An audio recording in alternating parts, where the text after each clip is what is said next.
Well, here we are, with the new administration in Washington. The eventful statements by the previous administration, whether it was the tweet about buying Greenland or the speech made by the Secretary of State at the Ministerial Arctic Council in Finland, there's a new team in town.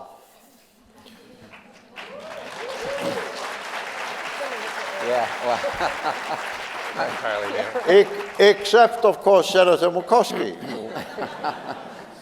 who stays whatever happens, and has turned up at every assembly since we launched this effort in 2013. Thank you, Lisa, very much for your dedication, commitment to represent the United States on this stage year after year after year.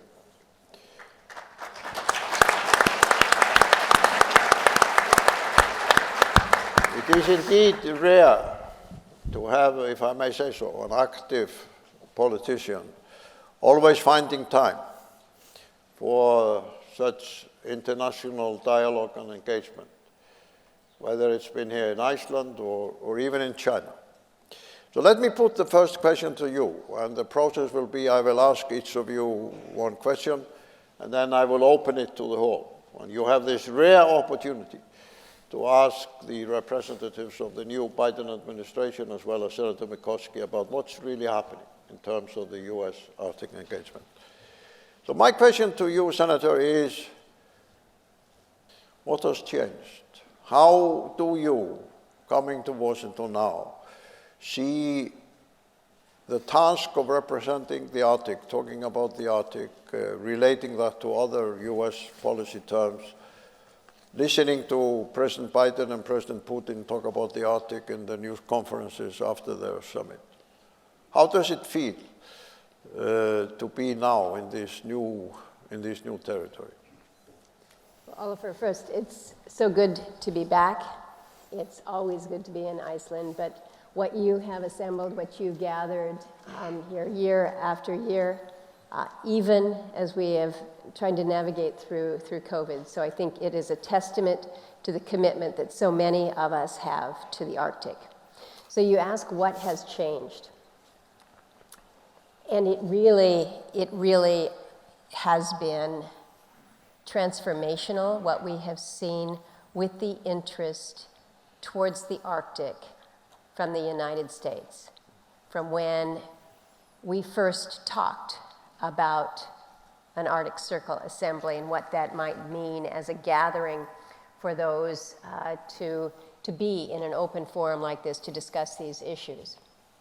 At that point in time, we had to shout very loudly, remember, the United States is an Arctic nation.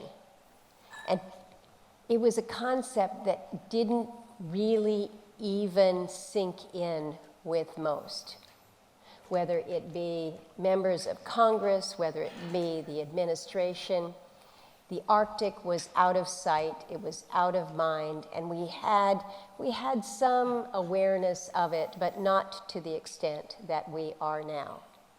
And so when you take us from 2013 to where we are today, I'm not on the stage alone.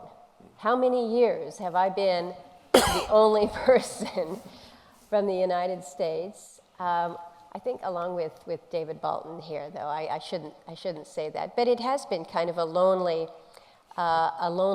crusade, if you will. And think about where we are right now. We have our Arctic coordinator. We have re-upped the Arctic Executive Steering Committee, which David Bolton, Ambassador Bolton, is now taking lead on.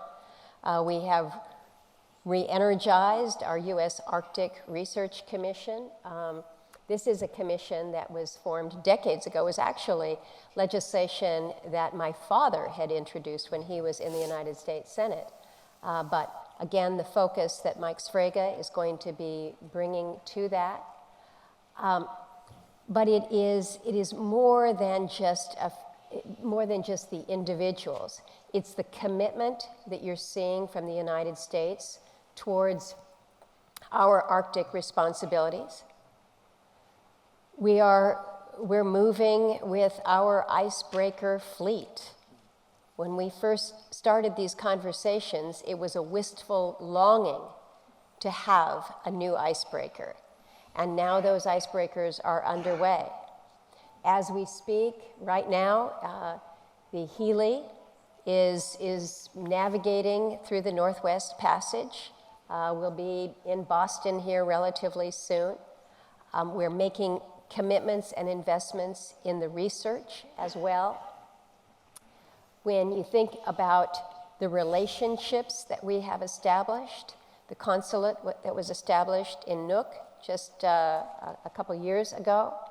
And again, keep in mind, we are here with the Biden administration now, but these have been commitments that have been made from successive administrations with a recognition of the role that the Arctic plays and the role that the United States plays writ large in the Arctic. So there is a commitment that is growing.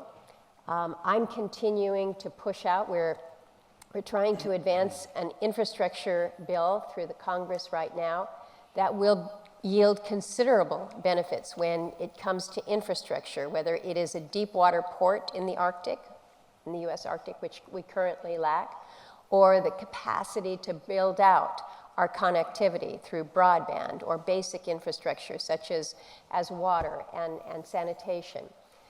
On the diplomatic front, I've just introduced legislation that would provide for an Arctic, within the State Department, a deputy secretary for the Arctic, assuming that that stature and really the diplomatic role that I think is important for the United States.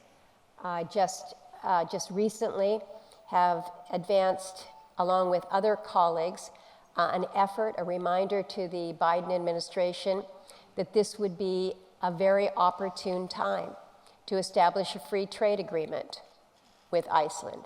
The efforts that we are making on so many different fronts, whether it is infrastructure, whether it is investments in people, whether it is investments in the relationships, this is the direction that the United States has taken in the past decade here.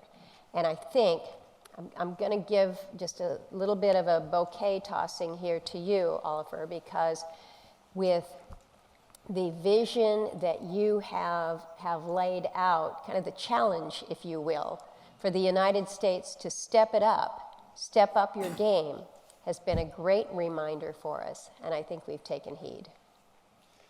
Well, thank you, David. I think it's no secret that you feel that this Arctic community gathering here is quite thrilled about your new position in Washington. I think it was only a few years ago you were on this stage explaining the need for an international treaty on the Arctic Ocean. And then you succeeded, together with the other negotiators, to bring United States, Russia, China, the European Union, and other countries around the table to make that treaty, to govern fishing in the Arctic Ocean once the ice melts away. So you come to this new position with a formidable record, a knowledge, or intimate knowledge of Arctic affairs and the personalities. But let me begin by asking you to explain to us here, what is exactly the relevance of creating this structure inside the White House and appointing you to be a coordinator or organizer or connector or whatever you want to do? Many of us find the US governmental system pretty complex, sort of from afar. Really? Yeah, so let us explain, what are you going to do inside the White House in the coming years? Thanks very much, Oliver. Thank you very much for inviting me here. It's good to be back at the Arctic Circle. It's good to be back in public. So I've been in this new position about 6 weeks. I'm still trying to figure out which end is up, made particularly hard by the fact that we are working virtually still. And yet, I do think it is a good moment. We are, to use Senator Murkowski's term, heeding your advice to step up. We really are trying to do so. I will say this, it is tempting to think that with a change in US administration, some switch has been flipped. It's not quite that way, is it, really? Our interests, the US interests in the Arctic, like those of so many other countries, are long and enduring, and at its best, US policies in the Arctic ought to be, should be, and likely, I should say for the most part, have been bipartisan. It needs to be that way. But some things have changed. It is true. Some of you may have heard we have rejoined the Paris Agreement.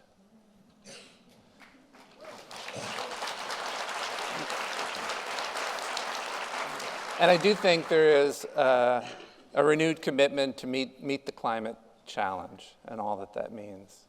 We know that the Arctic is warming on average 3 times as fast as the rest of the planet. This is already having significant consequences for the region and for the people who live in the region.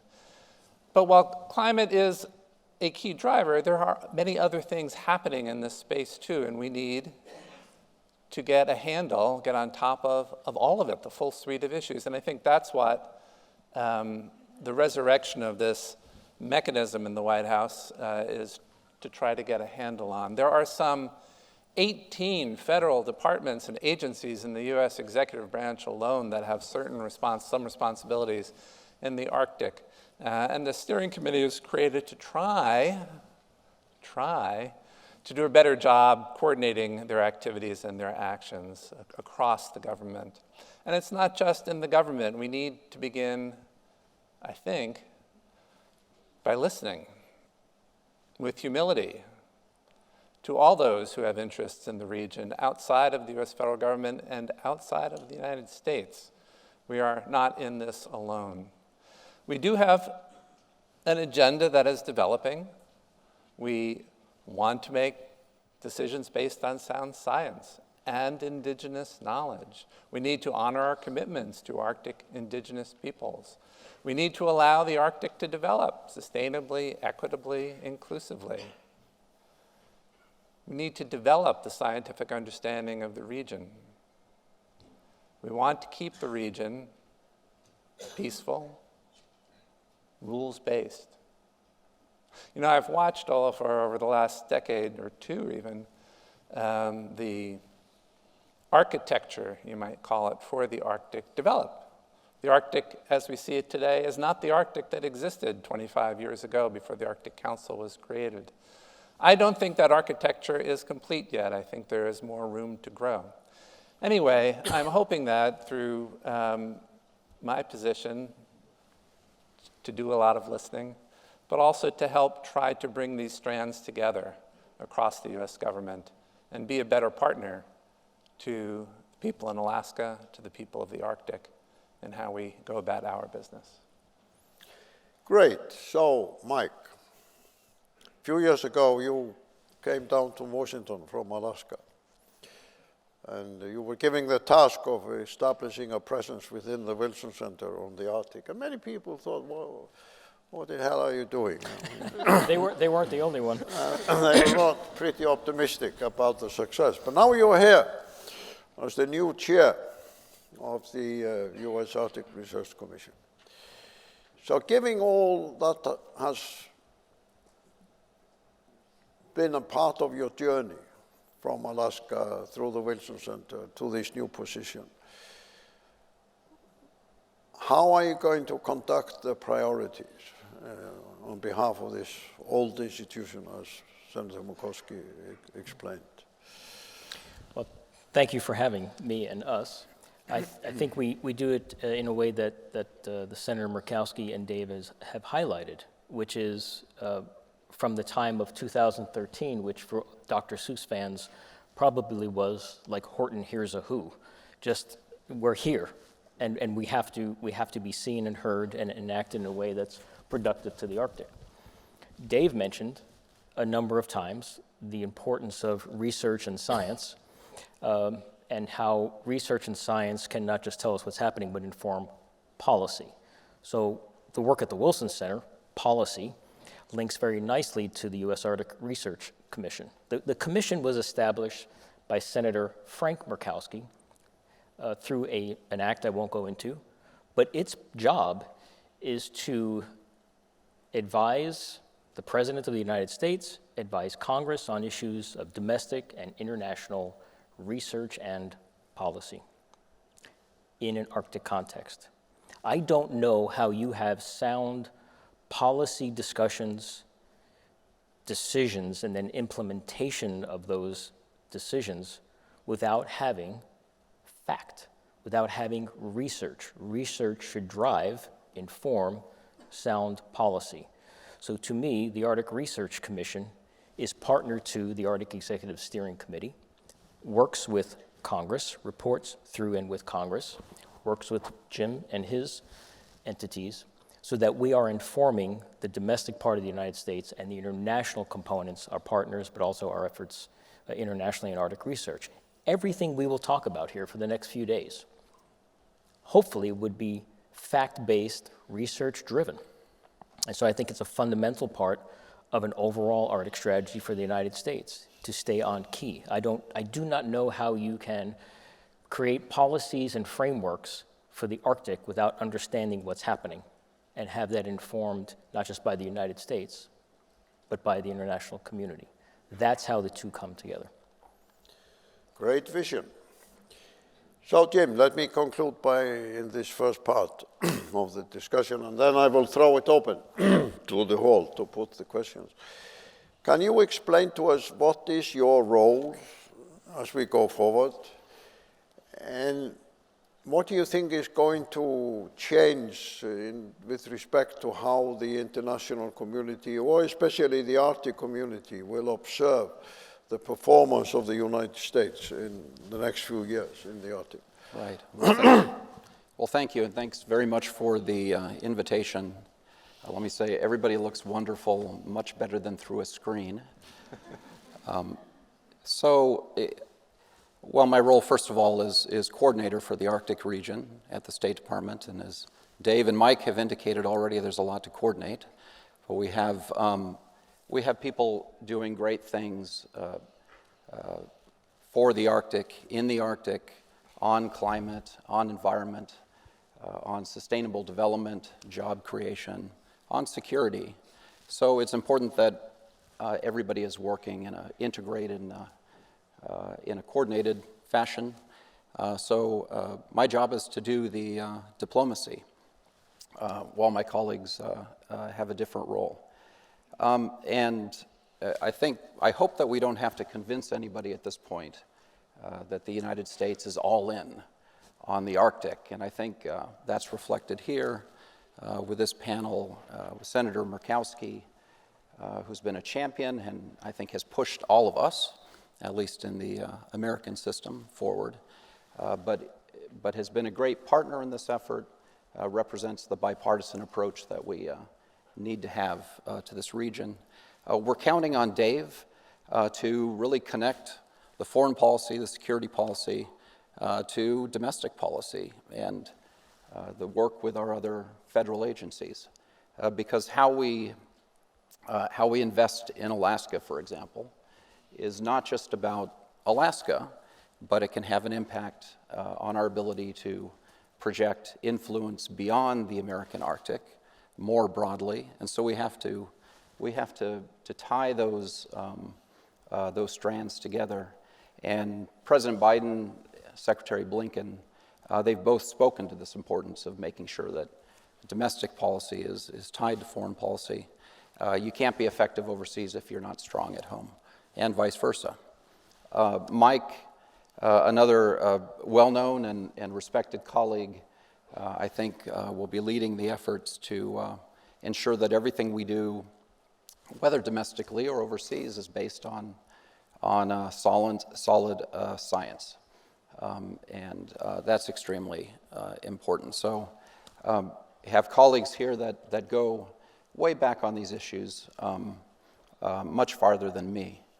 But I hope also that you've noticed that at the last Arctic Council ministerial meeting here in Reykjavik, and congratulations to Iceland for a terrific event. And I think it restored the unity, the solidarity among the Arctic countries in the form of an agreed declaration, very important. It put the challenge of climate change right up front, including in the 10-year strategic plan that was adopted, very, very important. Sets out the work of the Arctic Council for the next decade. And even though Secretary Blinken in Reykjavik, and by the way, spent more time in Iceland, I think, than maybe anywhere else he's been at this point, between the bilateral visit and the ministerial, but he acknowledged that there are significant security challenges. People are looking at the Arctic through a strategic lens, but fundamentally, it is a place where people live, and it's a region where cooperation has generally prevailed, and where we're confident that we can keep that going. So we have the goal of a peaceful region that's good for the inhabitants of the region, where threats don't arise, where we can focus on climate change, we can focus on coming challenges with regard to safety as the region opens up, Coast Guard cooperation. And so we made a deliberate effort at the ministerial to send a more confident and optimistic message about our expectations, because we have every reason to believe and to expect that this region will stay peaceful. Great. So can we have the lights up in the hall? And now please be quick to raise your hands if you want to. Yes, let's have here in the middle. Yes. And state your name and go straight to the question. Good afternoon. My name is Sineva Sorby, and I'm a passionate citizen here on behalf of a project I co-created called Hearts in the Ice in collaboration with Global Choices here.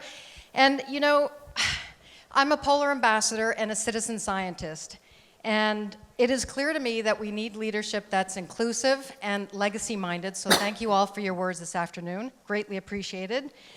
To know where we are, we have to know where we've come from. And so this is my question.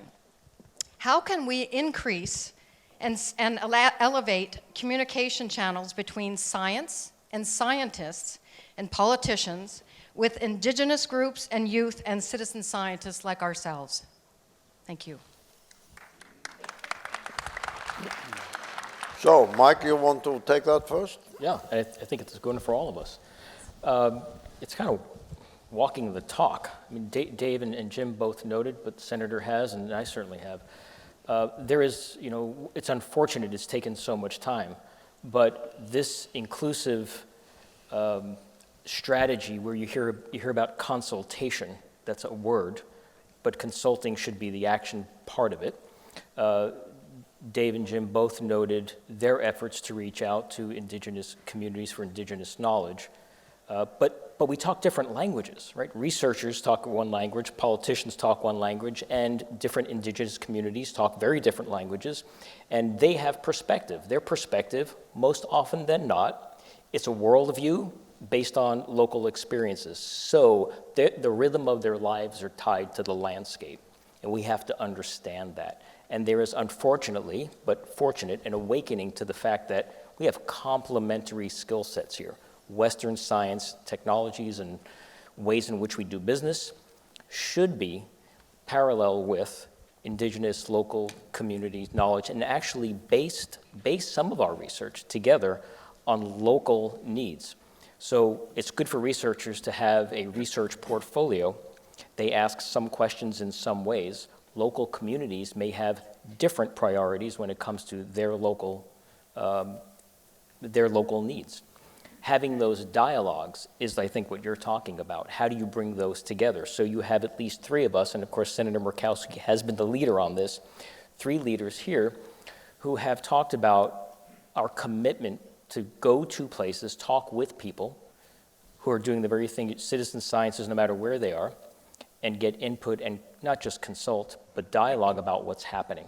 and then embed that into our research findings, which hopefully will come out in more informed policy for local and regional policymakers. Okay, I'm not going to let everyone in the panel answer each question. So let's have another question from the hall. There's one at the back there. Yes, keep your hands up. Yes, please. Stand up and state your name. Yes. Hi, I'm Stacy Lucasen. I want to ask how you guys are working on updated legislation to correct land issues originating in ANCSA that impede necessary village relocation, tribal sovereignty, and equitable access to modern economies, safe housing, agriculture, and mariculture. Okay, who wants to? And I'm going to apologize. Did you ask about ANCSA? How are you going to make necessary updates to ANCSA to allow for all these things that need to happen in the next 50 years? Good, thank you. Actually, we have been working to update ANCSA. For those who are not familiar, that is the Alaska Native Claims Settlement Act. This is an act that was put into place about 50 years ago, come December 3rd.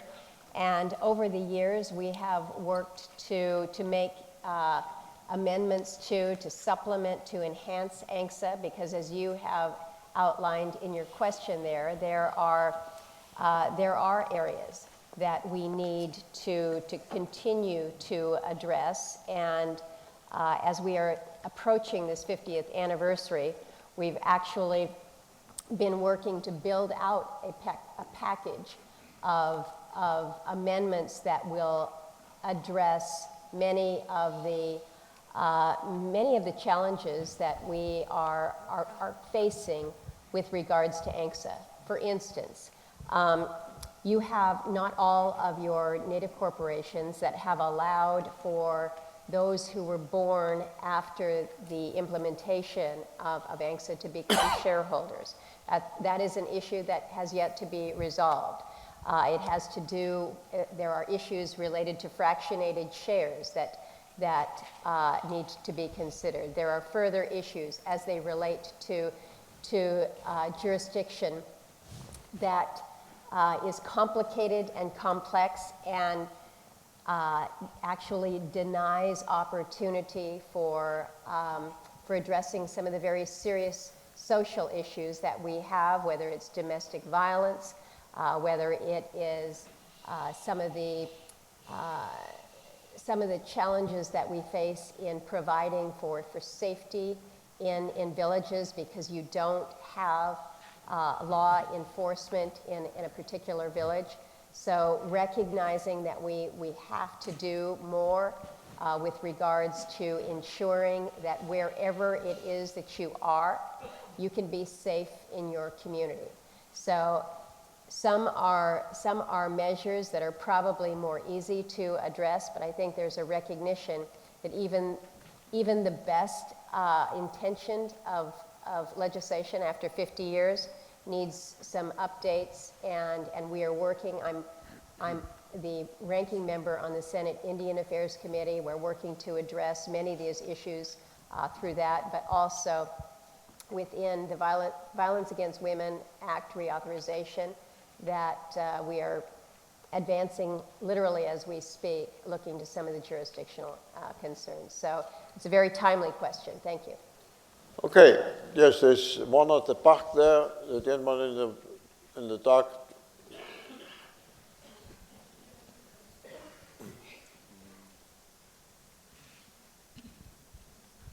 Hi, I'm Zor, and I'm hoping that there's lots of youths around in this hall, and I would define youth as 18 to 28. So how is US bringing them into the dialogue? Because when you look at like US education, it is so expensive, and you don't get lots of chance to communicate with the politicians. Politicians sometimes don't really listen to the scientists. So how do you bring them into the dialogue? So you want to take that, or who wants to take that? I can give it a try, though I'm not sure I know the answer entirely. It's a good question. Let's start from one basic. The United States, like most Arctic countries, has a participatory democracy, and there are any number of ways into the system, including if you're 18 to 28 years old. That said, I think what you're asking is how at least the US government reaches out to that community and hears more from them. So we do have a number of ways to do so.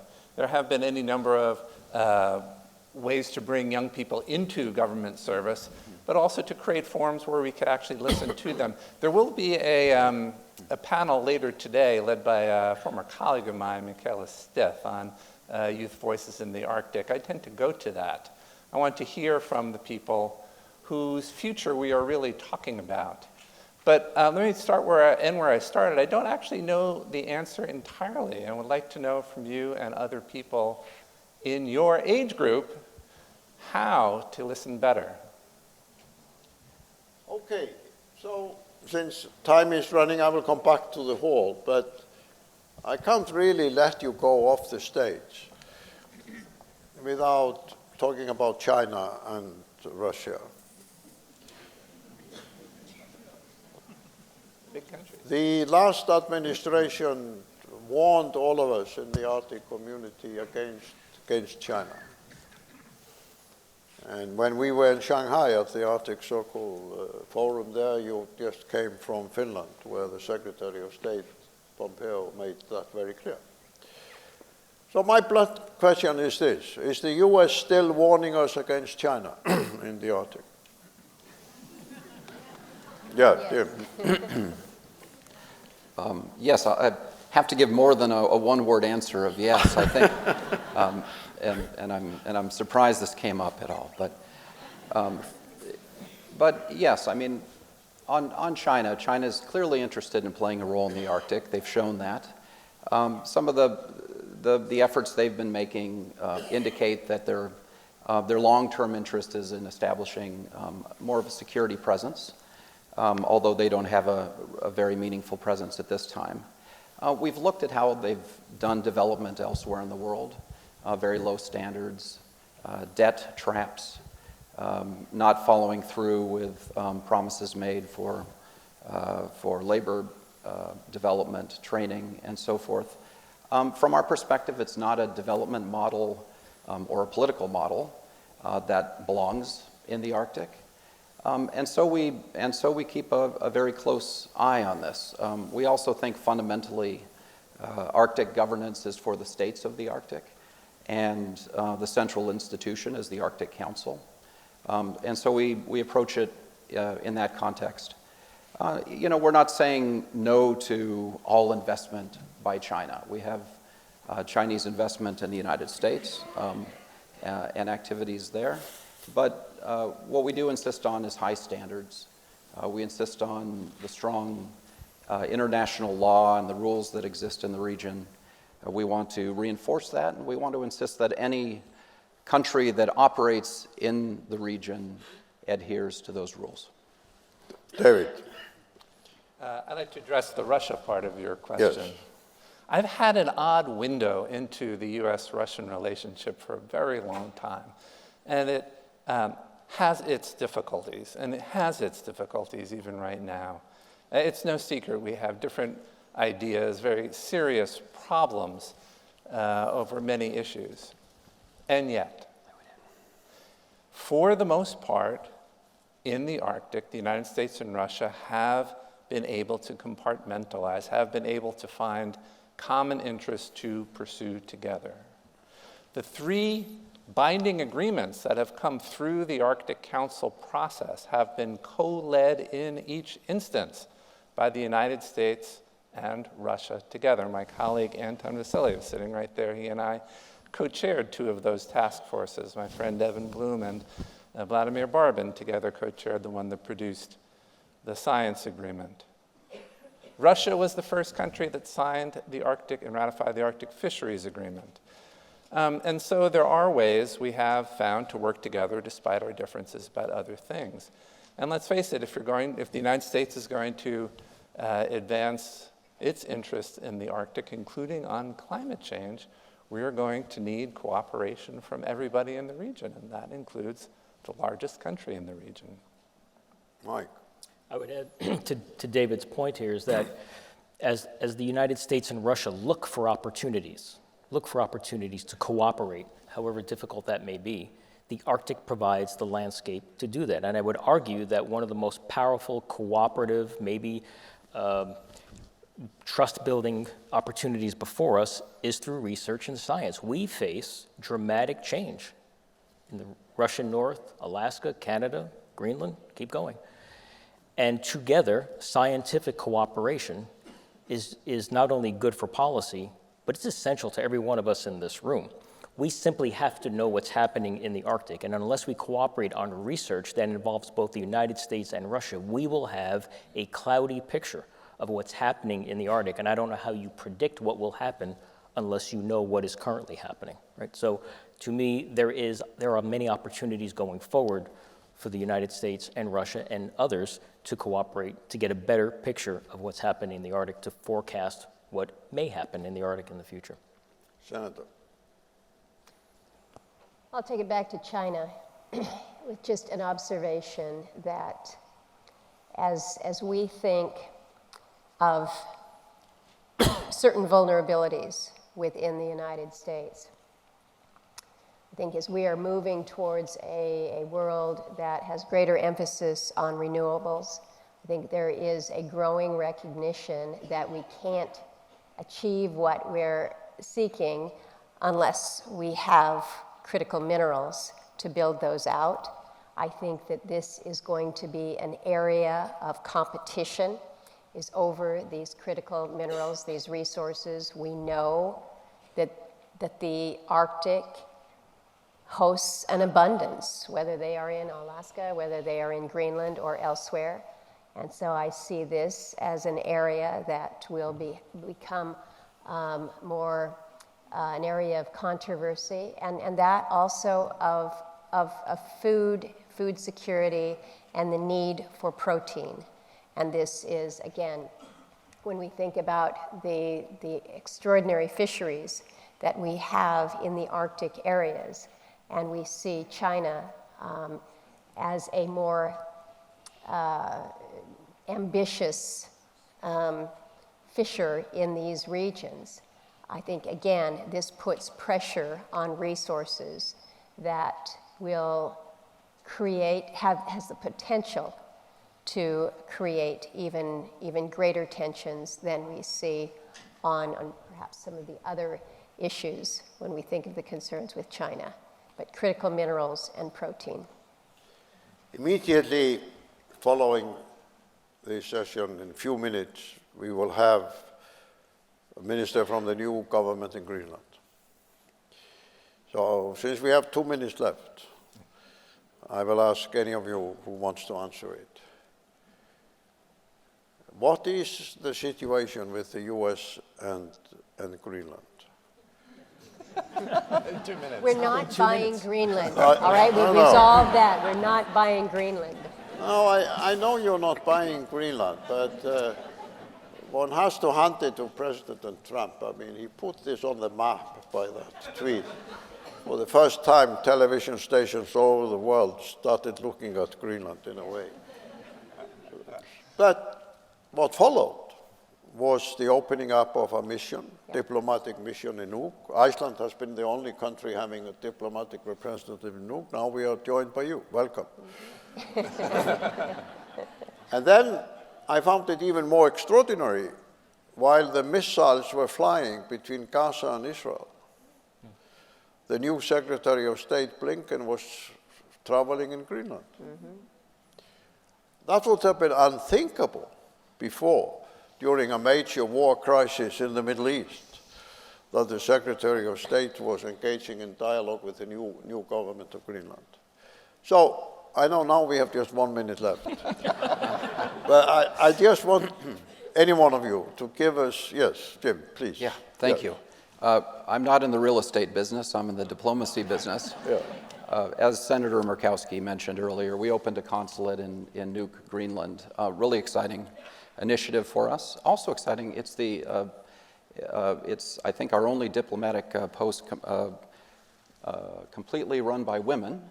We were talking about gender equality before. All women-led consulate in Nuuk. It's fantastic. So we open up consulates all over the world, and we do so when we can reach sort of deeper levels of society beyond just having an embassy. Greenland's the perfect place to do that because of the complexity of the society, the remoteness of the different towns and villages, and to have people on the ground there and able to make those engagements is really useful and important.